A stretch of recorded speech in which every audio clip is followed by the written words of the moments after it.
Advantage Athletic Therapy, personalized rehabilitation programs with a whole body approach. Enjoy the podcast. Well, Barb, are you all ready for summer? Well, it may officially arrive and Very soon. actually stick around. It's been a bumpy spring, long winter. And, yeah, I love our seasons though. Every season brings me different opportunities that I can lean into and still manage to thrive in. And it kind of leads me to your topic today because it's the gift of recalibration, which kind of is spring, summer, as life moves through those phases through the year. So what do I read your article. I really liked it. You and I were talking off air about some of the points in it, but I'm going to give you the floor and then I'll bombard you with questions. Go. Okay. So simplicity, synchronicity, and the world's a busy, busy place. It says busy as we let it be. And I think that that's the major thing that I'm trying to convey is that if you're living like absolutely everything is an emergency, so you're either running towards something or running away from something with this perception that there's an urgency there, I just invite people to stop for a minute and recognize, is that true? Is this really an emergency situation, or is this just something I'm putting upon myself and causing myself to feel frantic? And of course, that leads into an overabundance of stress hormones in our system, and it imbalances our whole body. It affects our relationships with one another, and it just puts everything on an edge, a razor's edge that it really doesn't need to be on typically. Do you think people create that in their own mind, though? They want that emergency? Like, I wonder today, it seems like they're, instead of really dealing with things, they're hopping from one panic mode to the next. I don't know if that makes sense, but do you think that, or can you sort of speak to that? I mean, I would have to say that I agree to that in a large degree. Everything now, even the weather network, if you have that, Yeah, app on your phone, and it's either a red or an orange or a yellow. It's like it's not bloody and alert. It's just the weather. that's It's, look outside, it's you'll see it too, just right? the weather.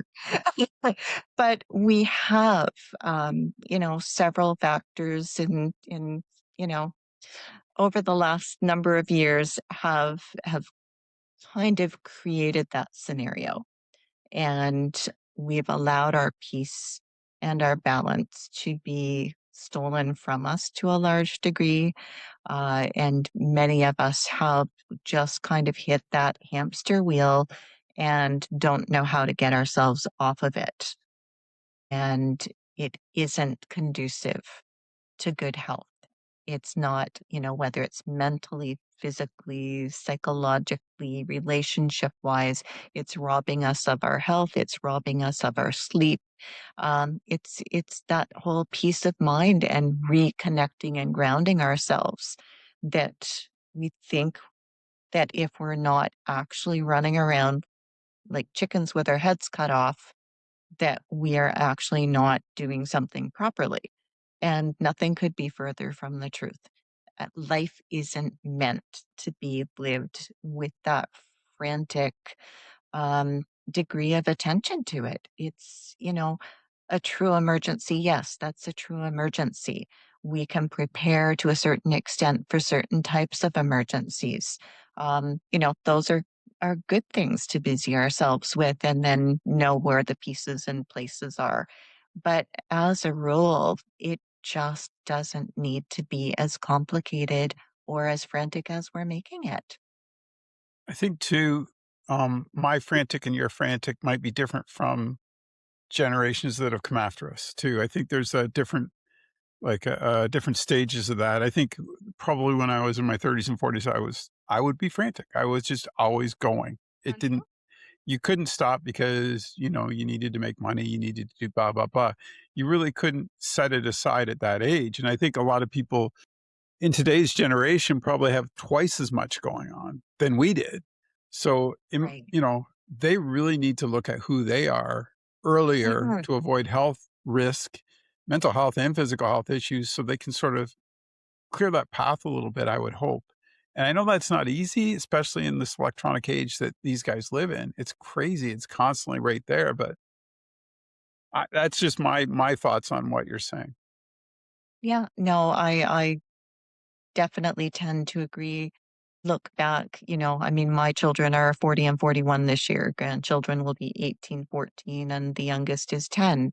And I look back when I was in my, late 20s, early 30s, early 40s, and what I was accomplishing within the course of a day and how I could multitask. Um, and I could still do those things, but now I know better and that I don't have to do them at that rate, with that intensity, that there are truly things that can wait until the next day. When you are raising a family, yes, there are more, you know, wheels spinning, more plates spinning, that sort of thing. But I think that we are losing a valuable opportunity to help our children and our grandchildren maintain some ability to ground themselves and to recognize that everything's going to be okay. It's maybe not always what you would like it to be or the way you'd like it to be, but helping children and young adults to recognize what a true emergency state is and the ways that we can support ourselves so that our bodies don't become the sacrifice for that perception of urgency. Learning to not distract ourselves. We talked off air about, the art of boredom and the things that we recollect that were some of our greatest creative moments during that allowance to be bored. And I think that, nowadays people are just, whether you're adult or child, your go-to is to go to an electronic device in those spaces of time rather than getting out in nature, rather than just sitting and hearing the sounds of nature. Um, you know, Hug a tree, go for a walk, just smell the air, close your eyes and just hear the things that are out there, and people are not allowing themselves that space to reconnect and reground themselves with the things that we are part of that are much bigger than us. When you said, I think too, one of the aspects of that is you mentioned multitasking earlier. I don't think that we've lost that skill to do a bunch, but I think we've changed the skill set to work better for us. And my thought on that is, okay, let's say I'm trying to figure something out and it's not working. It's not working. I'm going to put that plate down for a minute. And then when I'm out for my walk, I will allow it to have 3 or 4 minutes of my time because I'm like, okay, this now I can change the channel again. We bring that up a lot, but you can change that process all of a sudden being outside and the answer comes to you or a solution is right there in front of you that you didn't look at because you were sitting in front of a screen. You know what I mean? So I think we've had to learn that. You and I have talked a lot about this off air, but, with our generation. We seem to have a bit of different adaptability capabilities that we kind of grew up with. And I think maybe that I'm hoping these younger generations take the time to develop that skill for themselves because it's a critical component without the screen when you're able to figure something out on your own. Right, right. Yeah, it is. That self-reliance aspect of things, it's really important, to develop those coping strategies, so that you don't feel devastated the first time something Right. doesn't go the way that you need it to go. It's a different world, and it's not a bad world. It's just a different world, but we do need to hang on to that connectedness to what's bigger than us because the risk of losing that is, the health implications are Yeah. just, they just it's like a snowball going downhill. It just gets bigger and bigger, goes faster and faster, and takes everything in its path. Multitasking now, people end up feeling like they're not actually doing anything. We talked, I think, in our last podcast about, okay, the laundry's on, the dishes are in the dishwasher, this is going, that's going, but you don't even consider them a task anymore because we've got Yeah. these modern conveniences. But all it's done is added more plates to the air that you're spinning. And as opposed to being present with the things that you're doing. I actually like hand washing dishes. I do not mind doing dishes. Would I want to go back to washing my clothes By by hand? hand? Yeah. No, no. We No. actually had a period of time where I had to do that in the bathtub because we couldn't afford another washing machine. And my hands, they eventually recovered. But no, I do not wish that task on anybody.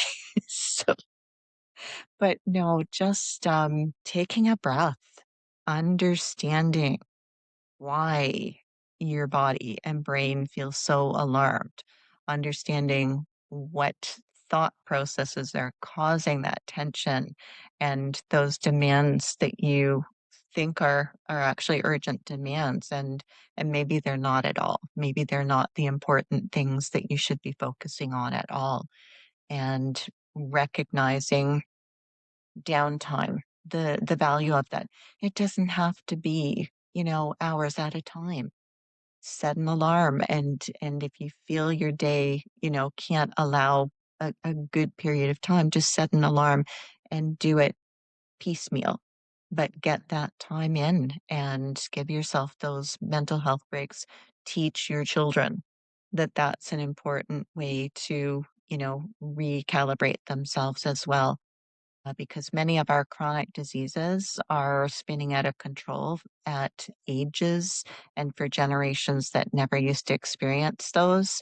And a lot of that is the crazy busyness and that emergency sense that we have in our brains and bodies. We need to come back from that. And I think if I was, if somebody young asked me what my thoughts were, I would probably say to them, don't let the speed of the world control you, control the speed of your world. So that I love that. there's two different aspects to that, right? I mean, you get to control you.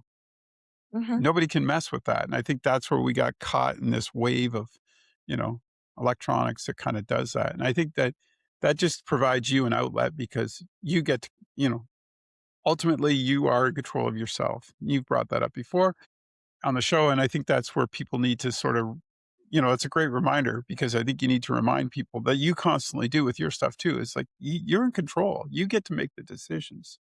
Mm-hmm. Not everything else around you. You allow it to, it will. But I Yes. think that would be advice I would offer because I think there's, I think, th- I think that if you are stuck in this mode where you're constantly on it, you're not, you're not serving yourself well as far as No, what there is in life to enjoy. Get off that wheel. especially long term. Yeah, Yep, for that's sure. that's wonderful. Hmm. Cool. It's a Yeah. cool piece. It'll be in the June hub. Is there anything else you want to add? Because I'm kind of we're just blabbering away again, and I didn't even take a look at the time, but it's good. I mean, I think that if somebody's having trouble, recalibrating, they're recognizing that they're in imbalanced or in turmoil, is sometimes we need a helping hand. That's where a consultation with somebody that you know and trust can come in. And I urge people to, sometimes other people have a better view of where you're getting stuck, and it helps you refocus. So, yeah, I do offer gift certificates if people have a loved one that they'd like to book a consult for. But yeah, just give And yourself 5 minutes, give yeah, yourself a half hour. we always talk about that too because the I don't think people understand how the effect of like let's say doom scrolling, the effect it has on you both mentally and physically and how you can help them with that, right? That's the other part that I think people forget about is there's two things going on here at the same time that are being affected by one action. So, you probably need to look at somebody that can talk to you about both those situations and help you for the physical component. That's what you do too, is help that physical component get stronger again and maybe take that break from all the scrolls and the screens. Yeah. It's a gift that you can give yourself, connecting to the holistic aspect of how everything affects everything else. And yeah, allowing yourself to slow down and respect yourself and, take your place in the world, understanding that you're a part of something bigger, but honor that, honor your life and protect your health and well-being because future you Yeah, needs well, you appreciate to it. pay attention to this. Yeah. You brought up one word there, and I think people get stuck on it. And I don't know what the term would be, but when you said slow down, for some reason, there's this thing that I need. People think there's this need to go faster, right? And I don't even think you're. I like the way you said it, slowing down, but I think it's just repositioning who you are. Like, don't you're not slowing down. You're just looking at a better version of you. Yeah. So And you're not stopping, right? no, You're not you're it's just sort yeah. of being analytical enough to understand what is best for you to make those things work. Mhm. Uh, Yeah. Interesting conversation. We could go all day. I'm sure on it I think 'cause so. and it's Yeah, just I think I think so. too. There's so much to those generational aspects of it that we don't talk about enough because every generation has been affected differently by the internet from early 90s on. It has changed the way a lot of people think and do business and how they react and socially and everything else. So I think that's another area that we'll keep diving into that. Thanks for doing this, Yeah. Barb. You're welcome, Dave.